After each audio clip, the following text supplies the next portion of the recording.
کیا غیر مقلد کے پیچھے نماز پڑھ سکتے ہیں؟ کیا غیر مقلدین کے پیچھے نماز پڑھ سکتے ہیں یا نہیں؟ عامر صاحب دہلی سے پوچھتے ہیں۔ بھائی جو مسلک اہل حدیث کے لوگ ہیں، چونکہ عقائد میں جو ان میں معتدل ہیں ان کی بات کر رہا ہوں، تو غلوف تو آپ کو پتہ ہے ہر جگہ ہے، وہاں بھی ہے، بعض لوگ ہمارے ہاں بھی یعنی غالی ہوتے ہیں جو اعتدال سے تجاوز کرتے ہیں، تو ان سے ہمارا اختلاف تو ہے ایک تقلید کے موضوع پر۔ ہم یہ سمجھتے ہیں کہ اس زمانے میں چاروں مذاہب میں سے ایک کو فالو کرنا چاہیے، ورنہ امت جو ہے نا وہ قرآن و سنت کے نام پہ بکھر جائے گی۔ لیبل قرآن و سنت کا استعمال ہوگا، ہر آدمی اپنی تحقیق لا رہا ہوگا، کیسے آپ لوگوں کو وہ کرے۔ خیر یہ ایک الگ ٹاپک ہے جس پر میں بہت ڈیٹیل میں باتیں کئی بار کر چکا ہوں، علماء کرتے رہتے ہیں، لیکن اس اختلاف کے باوجود کیونکہ بنیادی طور پر تو سب قرآن و حدیث ہی کو حجت مانتے ہیں، تو اس لیے ہماری رائے یہی ہے، جو ہمارے اکابر کا بھی یہی فتویٰ ہے کہ اہل حدیث اگر وہ معتدل ہو، اسلاف کو علماء کو برا بلا نہ کہتے ہوں، تو وہ بھی اہل سنت میں داخل ہیں، لہذا ان کے پیچھے بھی نماز ہو جائے گی بلا کراہت۔ البتہ بعض مسائل ایسے ہیں اہل حدیث حضرات کے جو اجماعی امت کے خلاف ہیں، تو اس میں اہل حدیث ہو یا دیوبندی ہو، بریلوی ہو، کسی بھی مسلک کا ہو، جب وہ ان مسائل کی رعایت نہیں کرے گا تو اس کے پیچھے نماز بھی جائز نہیں ہوگی، کیونکہ اس کی نماز ہو ہی نہیں رہی ہے، کیونکہ اجماعی امت سے بہرحال آپ شذوذ نہیں کر سکتے۔ تو انہی میں ایک مسئلہ ہے عام موضوع پر مسح کرنا۔ ہمارے اہل حدیث حضرات بعض دفعہ یہ کرتے ہیں کہ جو عام ساکس پہنے ہوئے ہوتے ہیں اس پر مسح کر کے آ جاتے ہیں۔ یہ چاروں ائمہ کے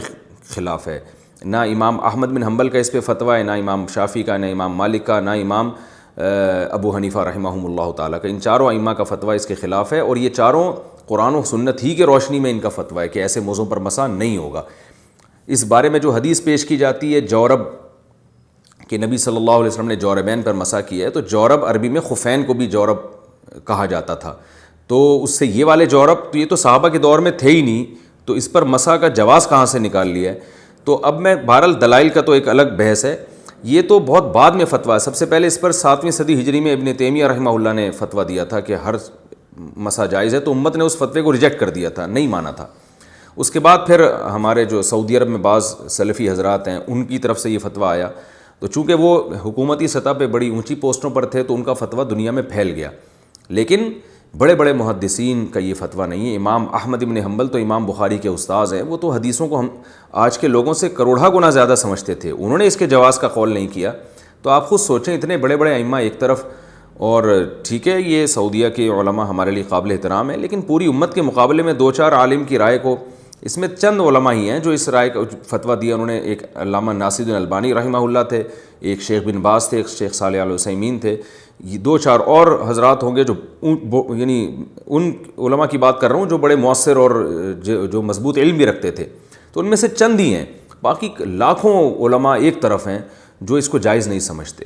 اور قرآن مجید نے ویسے بھی پاؤں کے دھونے کا حکم دیا ہے، تو قرآن مجید کی صاف آیت ہے فَاغْسِلُوا وُجُوهَكُمْ وَأَيْدِيَكُمْ إِلَى الْمَرَافِقِ وَامْسَحُوا بِرُؤُوسِكُمْ وَأَرْجُلَكُمْ إِلَى الْكَعْبَيْنِ، تو ارجلا کا عطف صاف طور پر وجوہکم پر عطف ہو رہا ہے، یعنی اس کی بھی دھونے کا حکم ہے۔ تو قرآن کے حکم سے آپ روگردانی نہیں کر سکتے جب تک کہ کوئی مضبوط دلیل نہ ہو۔ تو مضبوط دلیل خفین کے بارے میں تو ہے، جو چمڑے کے موزے یا اس جیسے موزے، ان کے بارے میں تو ہے۔ یہ جو ہم عام موزے جو عام صبح و شام پہنتے ہیں، ان کے بارے میں مضبوط روایت ہمارے پاس موجود نہیں ہے جو بالکل سند کے لحاظ سے بہت مضبوط ہو یا واضح الدلالہ ہو۔ بعض روایتیں سند کے لحاظ سے صحیح ہیں لیکن مفہوم کے لحاظ سے بالکل واضح نہیں ہیں، ان کے دونوں مفہوم نکلتے ہیں۔ تو آپ قرآن کے حکم کو جس میں پاؤں دھونے کا حکم ہے ایک ایسی کمزور بات پر کیسے چھوڑ سکتے ہیں؟ اسی بیس پر چاروں ائمہ نے اس حدیث کے جانتے ہوئے، جس میں جورب پر مسح کا حکم ہے، جانتے ہوئے بھی اس کی اجازت نہیں دی۔ اس لیے نماز کا مسئلہ بہت احتیاط پر مبنی ہے۔ اس لیے اگر کسی کے بارے میں آپ کو پہلے سے پتہ ہے، چاہے کوئی بھی ہو، اس نے عام موضوع پر مسح کر کے نماز پڑھائی ہے، تو آپ اس کے پیچھے نماز نہیں پڑھیں۔ بعض حضرات یہ کہتے ہیں اس سے امت میں اختلاف پیدا ہوگا، ایک اس کے پیچھے نماز پڑھو، اس کے پیچھے نہیں پڑھو۔ تو یاد رکھیں اس اختلاف کا ذمہ دار وہ ہے جو عام موضوع پر مسح کر کے اپنی رائے ساری دنیا کے لوگوں پر مسلط کر رہا ہے، وہ اختلاف کا ذمہ دار ہے۔ اس کو کہا جائے گا کہ بھئی آپ یہ موزے اتار کے پاؤں دھونے میں کیا جا رہا ہے آپ کا، اور اگر آپ نے مسح ہی کرنا ہے تو ایسا موزہ پہن لو جو سب مانتے ہیں کہ اس پہ مسح ہو جاتا ہے۔ کیونکہ جو علماء کہتے ہیں، شیخ بن باز یا ناصر الالبانی رحمہ اللہ جیسے علماء جو عام موزوں پر مسح کی اجازت بھی دیتے ہیں، تو وہ بھی اجازت دے رہے ہیں، کوئی واجب تو نہیں کہہ رہے نا کہ وہ موزے پر پہن کے آپ لازمی مسح کریں۔ تو آپ امت کو جوڑنے کے لیے، تاکہ سب کی نمازیں آپ کے پیچھے درست ہو جائیں، سب کو اطمینان ہو جائے، امت میں جوڑ پیدا کرنے کے لیے آپ اس کا التزام کر لیں کہ بھائی جو جمہور کا مذہب ہے، جو چاروں ائمہ کا مذہب ہے، اسی کے مطابق میں موضوع پہ مسح کروں گا، اور ایسی چیز جس میں میری ذاتی رائے ہے، عوام کی رائے نہیں ہے یا جمہور علماء کی رائے نہیں ہے، میں لوگوں کو اس کا مکلف نہیں بناؤں گا، پابند نہیں بناؤں گا۔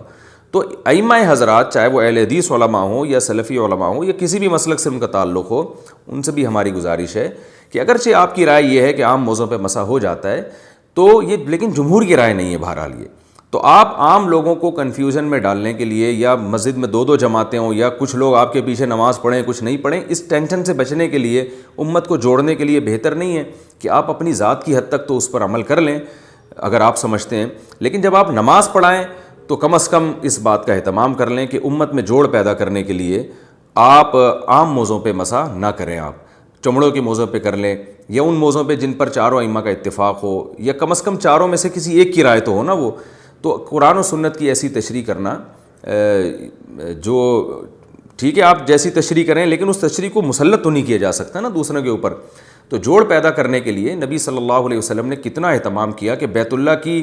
آپ صلی اللہ علیہ وسلم یہ چاہتے تھے کہ بیت اللہ کی جو 4 دیواری ہے اس کو ابراہیم علیہ السلام نے جہاں سے تعمیر کی تھی وہاں سے کروں، لیکن آپ کو ڈر ہوا کہ لوگوں میں اختلاف پیدا ہوگا تو آپ نے اسی حال پہ چھوڑ دیا کہ بھئی جیسا ہے ویسا ہی رہنے دو۔ تو جو مسائل صدیوں سے جیسے چلے آ رہے ہیں، اجماع امت ہماری رائے کے مطابق تو بہرحال اس پر اجماع ہو چکا ہے،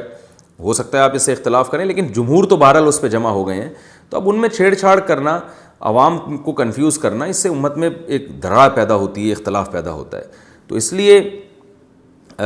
ہم تو یہی فتویٰ دیتے ہیں کہ چونکہ ہماری رائے، ہمیں تو اس پر اطمینان ہے،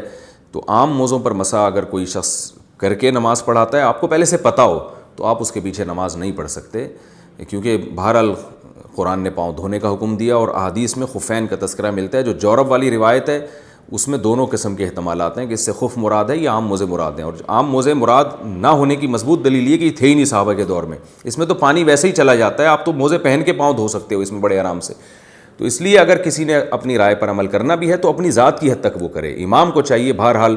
وہ اس طریقے سے نماز پڑھائے کہ دوسروں کا بھی یہ نظریہ ہو کہ ہماری نماز بھی ان کے پیچھے ٹھیک ہو رہی ہے۔ اور میں نے آخر میں اس بات کو میں دوبارہ دہراؤں گا کہ جو علماء عام موضوع پہ مسح کو جائز سمجھتے ہیں وہ بھی جائز سمجھتے ہیں، ثواب بہرحال وہ بھی نہیں سمجھتے، یا واجب وہ بھی نہیں سمجھتے۔ تو اس لیے امت میں جوڑ پیدا کرنے کے لیے اگر آپ جمہور کے قول پر چلیں تو یہ بہرحال زیادہ بہتر ہے۔